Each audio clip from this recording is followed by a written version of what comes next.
Even if the United States of America emerged as an independent country after 1776 and recognized in 1783, the history of these lands is deeper than that. Thousands of years ago, the first people settled in the American continent.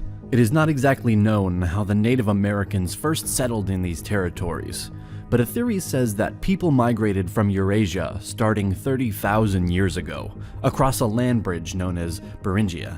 This connected Siberia to North America during the Ice Age. This migration continued until 10,000 years ago. At that time, a glacial period ended, and the land bridge became submerged by the rising ocean.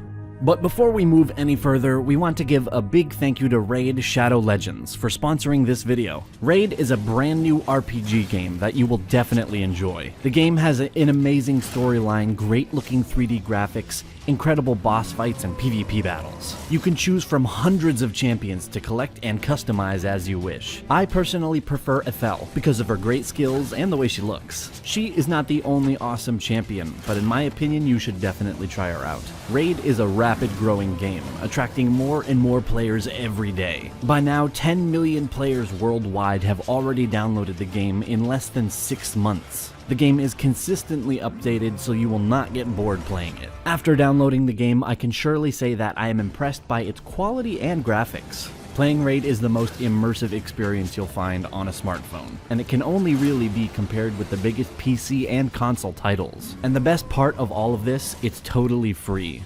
With 300,000 reviews, Raid has almost a perfect score on the Play Store. This proves just how amazing the game is. So be sure to click on our special link in the description to get 50,000 silver and an epic champion for free. Start your incredible journey now. The early inhabitants were called the Paleo-Americans. In time, they migrated even deeper in Americas, and they formed tribes and nations. They created interesting civilizations, developing their own culture. Among the cultures that existed here, we can mention Adena culture, Iroquois culture, Coles Creek culture, Puebloan culture, and Mississippian culture. But another part of today, the United States has an interesting and different history. Speaking about Hawaii, this land wasn't inhabited until the 1st centuries AD. Native development started with the settlement of Polynesian people between the 1st and 10th centuries. Starting in the 15th century, European colonization began. In 1492, a Spanish expedition headed by the Italian explorer Christopher Columbus sailed west to find a new trade route to the Far East, but landed in what came to be known to Europeans as the New World. After this event, in the next decades, more and more ships sailed west to establish colonies and trade posts. The Spaniards began building their American empire, using islands such as Cuba, Puerto Rico, and Hispaniola as bases. They expanded hugely. France founded colonies in eastern North America, a number of Caribbean islands, and small coastal parts of South America. Portugal colonized Brazil. The eastern seacoast was settled primarily by English colonists in the 17th century, along with a much smaller number of Dutch and Swedes. The first successful English colony, Jamestown, was established in 1607 on the James River in Virginia. New wave of settlers arrived in the late 17th century and established commercial agriculture based on tobacco. Even though there were some conflicts between the Native Americans and English settlers, the colonies managed to expand pretty fast and more people settled in. Each of the 13 American colonies had slightly different governmental structure. In fact, a colony was ruled by a governor appointed from London. This governor controlled the administration and relied upon a locally elected legislature to vote taxes and make laws. By the 18th century, the American colonies were growing very rapidly, and as a result of low death rates, along with ample supplies of land and food, this attracted a heavy flow of immigrants. The tobacco and rice plantations imported African slaves for labor from the British colonies in the West Indies, and by the 1770s, African slaves comprised a fifth of the American population. The question of independence from Britain did not arise as long as the colonies needed British military support against the French and Spanish powers. The French and Indian War was an event created by the political development of the colonies. It was also part of the larger 7 Years' War. Britain beat French forces, and France lost their colonies and territories in Canada and Louisiana. The war was costly, and Britain needed money. The British Parliament passed the Stamp Act of 1765, imposing a tax on the colonies without going through the colonial legislatures. The issue was drawn. Did Parliament have this right to tax Americans who were not represented in it? Crying, "No taxation without representation." The colonists refused to pay the taxes, as tensions escalated in the late 1760s and early 1770s. The Boston Tea Party in 1773 was marked as the start of the Revolution. It happened in the town of Boston to protest against the new tax on tea. Parliament quickly responded the next year with the Coercive Acts, stripping Massachusetts of its historic right of self-government and putting it under army rule, which sparked outrage and resistance in all 13 colonies.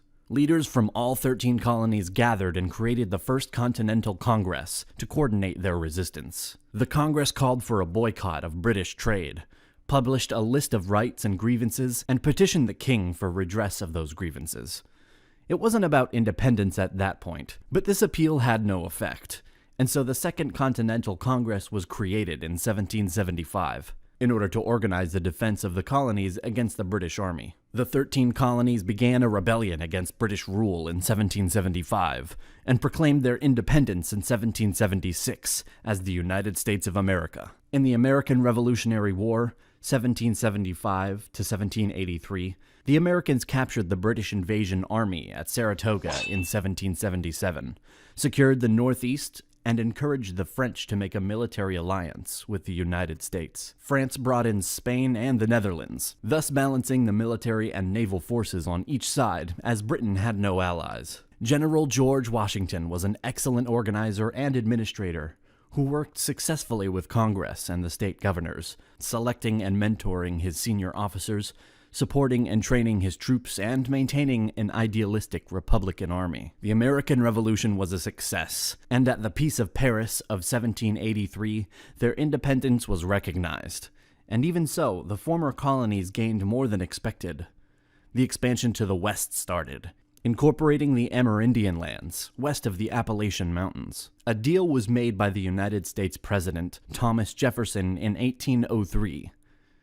He bought the Louisiana Territory from France. Initial diplomats sent to France were allowed to spend up to $10 million in order to buy just New Orleans, and, if possible, the west bank of the Mississippi River. But the French government said that for $5 million more, all of the Louisiana Territory would be sold. The president approved the deal, and the U.S. doubled its size.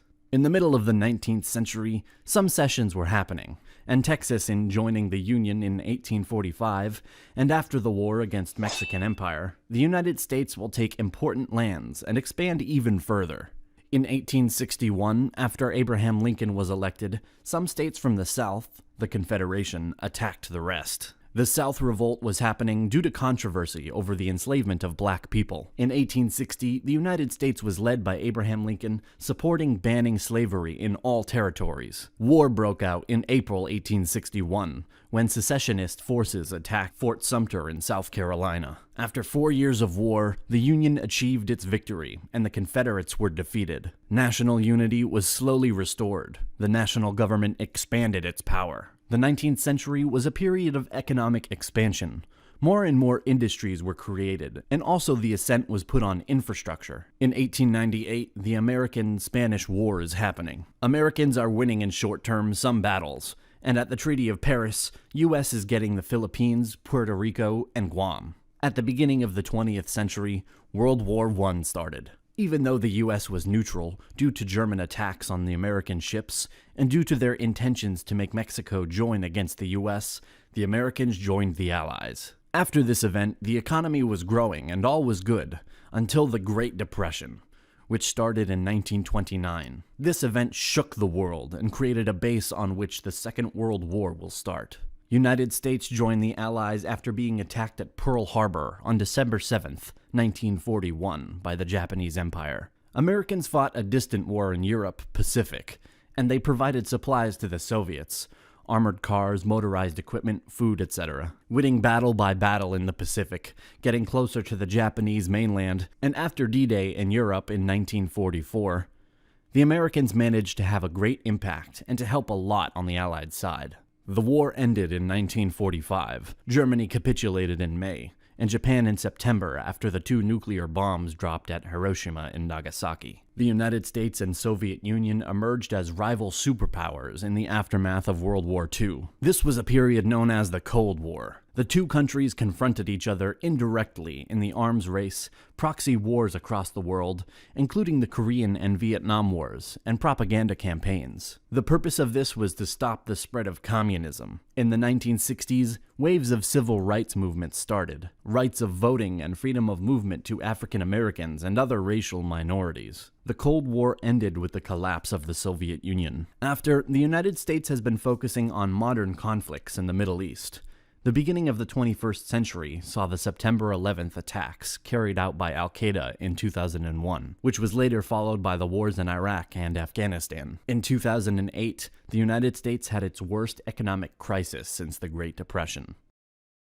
A big thank you again to our sponsor. Don't forget to check them out by accessing the link down in the description. And also a big thank you to our awesome supporters on Patreon. Be sure to subscribe to our channel and press the bell button to learn more about our incredible history.